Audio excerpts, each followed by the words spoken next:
성경 말씀 보시겠습니다. 창세기 23장 3절에서 20절까지의 말씀입니다. 같이 읽겠습니다.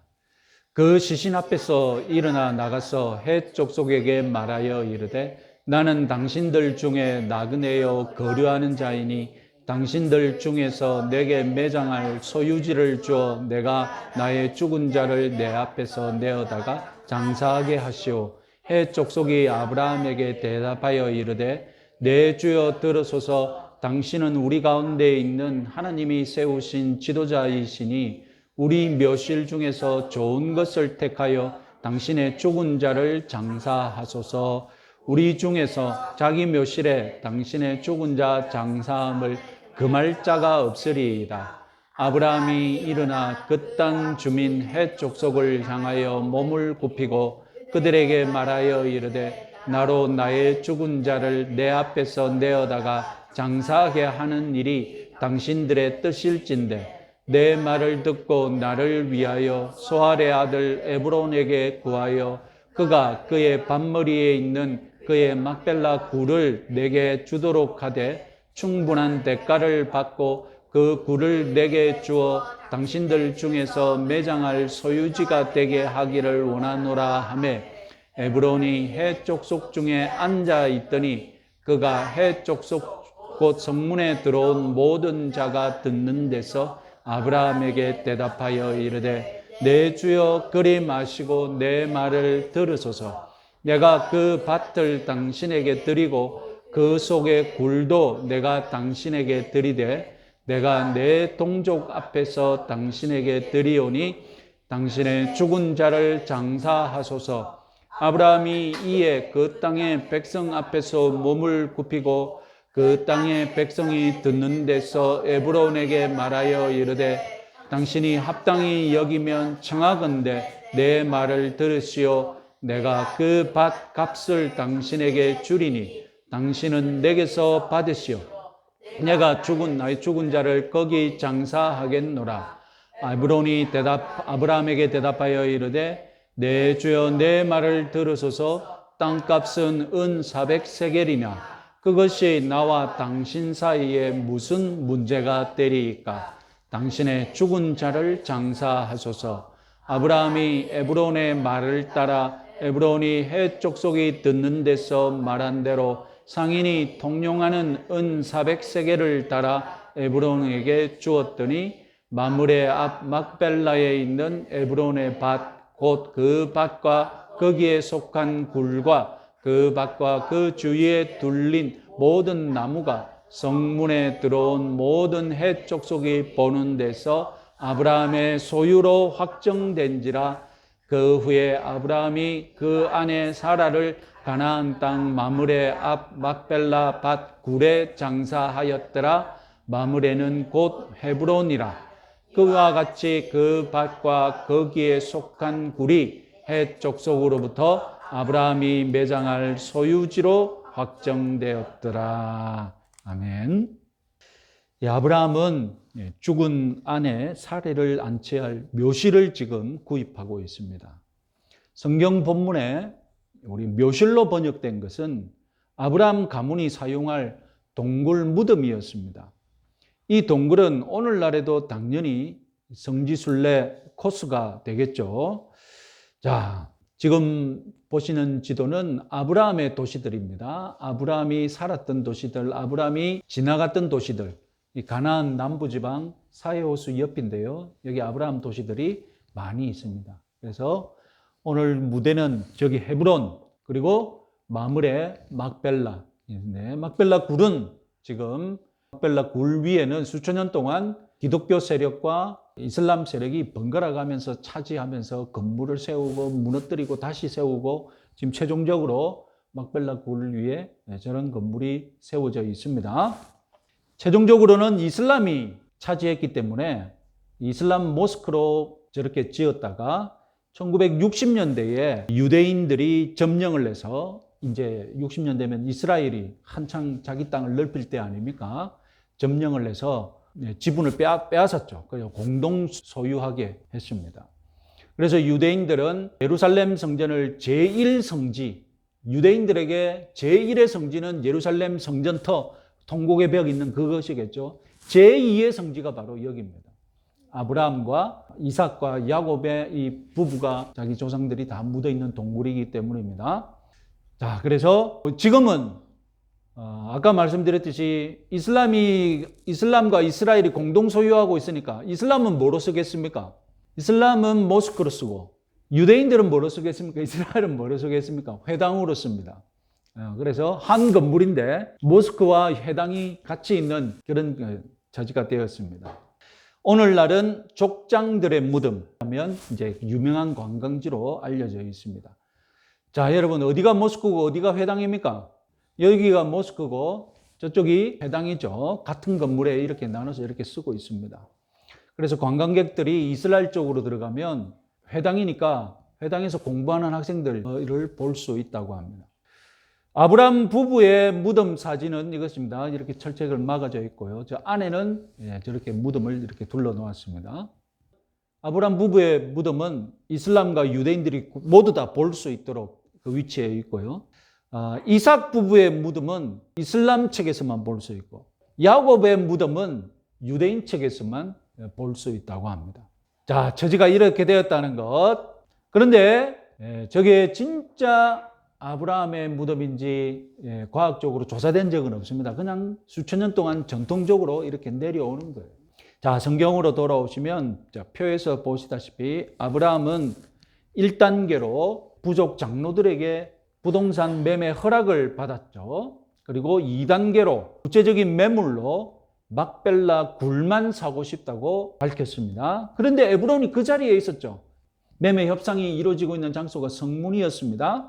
성문은 옛날에 법원도 되고 형장도 되고 등기소도 되고 공보실도 되고 그런 역할을 하는 광장이었거든요. 에브론은 청중으로 보고 있다가 아니면 한 명의 장로로서 장로단에 들어가서 아브라함과 대화를 하고 있었거나 그런 경우일 텐데 아브라함이 자기의 굴을 달라고 하니까 지난주에 확인했듯이 이 에브론은 굴을 포함하여서 밭까지 다 주겠다 이렇게 제안했습니다. 여기까지가 협상의 2단계였죠. 자, 성경이 겉보기에 부자연스럽게 이렇게 묘실 구입하는 과정을 너무 상세히 공들여서 얘기하고 있는 것 같이 보입니다. 그러나 고대인들에게 무덤은 신비한 의미를 지녔고 요즘 말로 인문학, 종교적인 가치를 담고 있습니다. 그래서 무덤에 관한 믿음은 오늘날에도 사라지지 않고 있지 않습니까? 그래서 성경은 무덤 구입하는 과정을 상세히 기록해서 아브라함도 어떤 믿음을 가지고 무덤을 구입했는지 한번 생각해 보라는 것입니다. 오늘날에도 여러분 무덤자리에 대해서 얼마나 돈을 많이 씁니까? 여러분 명당 도자기라고 들어보셨습니까? 이 도자기를 무덤 밑에 묻어두면 그 무덤자리가 명당으로 돌변한다는 거예요. 그래서 납골당에 모실 때는 이 명당 도자기에다 담아두면 그 납골당이 어디에 있든지 명당에 묻어둔 효과가 똑같이 난다는 거예요. 이 무덤 도자기가 얼마나 영험한지 심지어는 무덤도 없고 뼈가루도 없는 조상의 경우 이 명당 도자기가 이름만 써도 명당에 묻어둔 효과가 난다는 겁니다. 그런데 웃기는 것은 이 도자기가 영빨을 발휘할 수 있는 범위가 제한되어 있어요. 몇 메다로 제한되어 있겠습니까? 5m로 제한되어 있어요. 사방 5m. 그러니까 무덤이 크면 어떻게 해야 됩니까? 한 개 묻으면 안 돼. 한 서너 개 이렇게 묻어야만 무덤 전체를 커버하는 거죠. 여러분 속셈이 뭡니까? 그냥 돈 뜯어 먹으려고 그냥 개발한 거예요. 사이비의 특징, 사이비의 목적은 그냥 여러분들 주머니 털어먹는 것이 목적입니다. 정강훈 집회 가면 정강훈이 전세금을 바쳐서 자기에게 헌금하라고 하죠. 그럼 또 그런 사람이 있는지 너무 안타깝죠. 그죠? 진짜로 전세금 빼가지고 헌금했을지. 그리고 가입서 같은 거 나눠주는데 알뜰폰으로 바꾸라고 이렇게 가입 신청서 강제로 받는데 그 알뜰통신 사장이 누구겠습니까? 정강훈 딸이잖아요. 정강훈 딸 그 알뜰 회사 그 키워주려고 막 가입서로 받고 1,000만 명이 가입하면 100만 원씩 돌려주겠대. 사기꾼이 사기꾼. 여러분 500억 알받기 하다가 실패한 것도 알죠? 예, 완전 개털 됐잖아요. 개털이 됐던 날가 그런데 500억 달라고 알받게 하다가 그럼 사이비의 목적은 단 하나입니다. 단 하나입니다. 돈입니다. 돈. 여러분 지갑 털어먹는 거 명심하시기 바랍니다. 자, 다시 본문으로 돌아옵시다. 성경이 무덤 매매 과정을 길게 이야기하는 이유는 아까 말씀드렸듯이 무덤을 준비하는 아브라함의 믿음, 그죠? 고대로부터 지금까지 무덤을 준비하는 데는 항상 사람들의 믿음이 들어가 있으니 그것을 한번 생각해 보자는 것이죠. 자, 오늘은 협상의 3단계를 이제 살펴보겠습니다. 아브라함과 에브론 간의 밀당입니다. 12절을 한번 볼까요? 아브라함이 이에 그 땅 백성 앞에서 몸을 굽히고, 아브라함은 을이라고 했죠. 해 족속이 갑이지 않습니까? 그래서 을의 매너를 계속해서 보여주고 있습니다. 한마디 한마디 할 때마다 절을 하고 겸손히 협상에 임하고 있습니다. 에브론의 1차 제안, 아까 무엇이었습니까? 굴만 가져가지 말고 내가 밭까지 다 주겠다. 그 밭에 굴이 포함되어 있으니 이것이 에브론의 1차 제안이었죠. 13절 아브라함은 역제안합니다. 새 성경으로, 새 한글 새 번역으로 같이 한번 읽어보면 13절. 그럴 수 없지요. 선생께서 제 말을 들어주세요. 밭값을 드리지요. 받아주세요. 그래야 제가 거기에 아내의 장례를 치를 수 있겠습니다. 자, 이 말을 들은 에브론은 2차 제안을 합니다. 자, 같이 한번 읽어보겠습니다. 어르신, 제 말을 들어보세요. 땅값은 은 4.8kg이에요. 그렇지만 어르신과 저 사이에 무슨 그런 말씀을 하십니까? 부인을 그냥 모시세요. 공짜로 굴뿐만 아니라 밭을 주겠다. 아니다, 내가 돈을 주고 구입하겠다. 에이, 땅값은 400세겔이나 되는데 어찌 그걸 팔겠냐? 그냥 사용하세요. 이렇게 대화를 주고받다가 결국은 어떻게 됐습니까? 아브라함이 은 400세겔을 주고 그 밭을 샀습니다. 땅 주인은 에브론의 속마음은 무엇일까요? 그리고 주겠다는데 굳이 구입하겠다는 아브라함의 속마음은 무엇이었을까요? 여러 학자들이 다양한 해석을 내놓았습니다. 그래서 제가 설득력 있게 한번 종합 정리를 해보았습니다. 자, 아브라함이 매입을 고집한 이유는 거의 똑같습니다. 만장일치입니다. 아브라함이 매입을 고집한 이유, 땅을 선물로 받는다면 사실상 토지 사용권을 얻은 셈이기 때문이다. 언제든지 땅을 빼앗길 수가 있었다는 것입니다. 오늘날은 한번 증여를 하면 완벽하게 증여 왔다 갔다 서류 떼고 뭐 등기하면 다시 가져갈 수 없지만 옛날에는 그랬다는 거예요. 옛날에는 그냥 준다는 것은 토지 사용권을 주는 것이지 완전히 준다는 뜻이 아니었다는 것입니다. 그리고 부동산을 싸게 사더라도 나중에 거래가 취소될 이유가 되었다고 제안하는 학자도 있습니다. 아브라함은 처음부터 비싸게 주고 살 생각을 가졌다는 것입니다. 고대에는 부동산 거래가 드물었다고 합니다. 왜 그렇겠습니까? 일단 정착민들은 대개 자기가 태어난 땅에서 평생 살다가 죽고 그 후손들도 어떻습니까? 거기서 웬만하면 별일 없으면 그죠? 평생 그 자기가 태어난 곳에 삽니다. 그래서 마을을 떠날 경우에야 드물게 부동산 매물이 나오겠죠. 그리고 이방인이 이사 오는 경우도 드뭅니다.